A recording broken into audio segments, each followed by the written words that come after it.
You get a lot of love from the fight fans, the UK fans. What do you want to say to the fans before we call this off?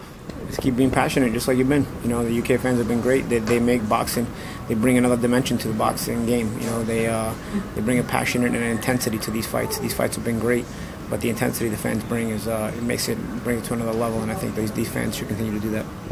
There's one other thing. You're in the UK a lot, but does that say a lot about the UK market at the moment in regards to boxing? We've seen Vladimir Klitschko come over, we've seen Gennady Golovkin, we've seen Gervonta Davis just come over, and now Errol Spence.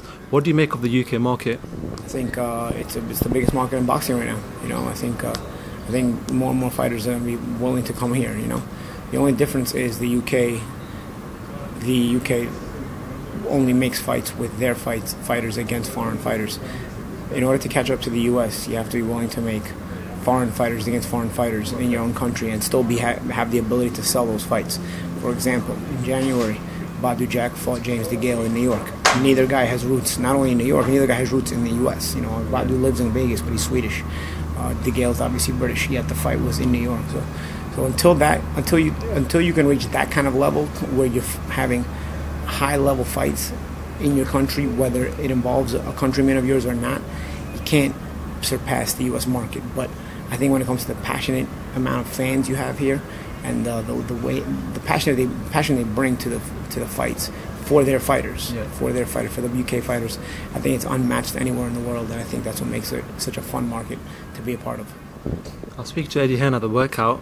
He said he plans to take his promotional company Matchroom Boxing to the US, meaning he's looking for broadcasters out there at this present time. He's looking for locations to put fights out in the US, and even look at maybe signing up a US stable. What do you make of that? I think Eddie is continuing to show himself to be the marquee promoter in the world. You know, as far as the promotional company is concerned, I'm not sure anybody tops Matchroom right now. I mean, and he continues to strive to do more and be more.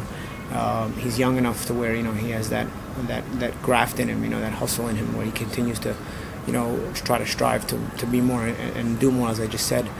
But the U.S. market is obviously a different proposition, but I think Eddie's familiar with it. He's brought fighters to the U.S. before.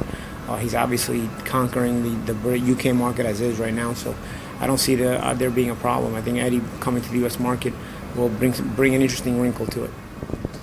Finally, what can the fans expect on Saturday night from both fighters? I think it's the best fight you can make right now in boxing. I think it's the fight that I was looking forward to the most out of the entire schedule this year, and this schedule this year has been terrific. But this one was the one I was looking forward to the most.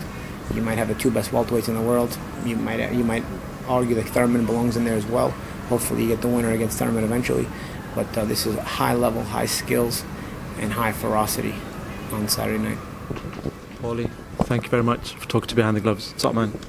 Really appreciate that, man. Thank you very much. Phelps, and if you haven't already subscribed to my YouTube channel, make sure you go ahead and do so by clicking right here.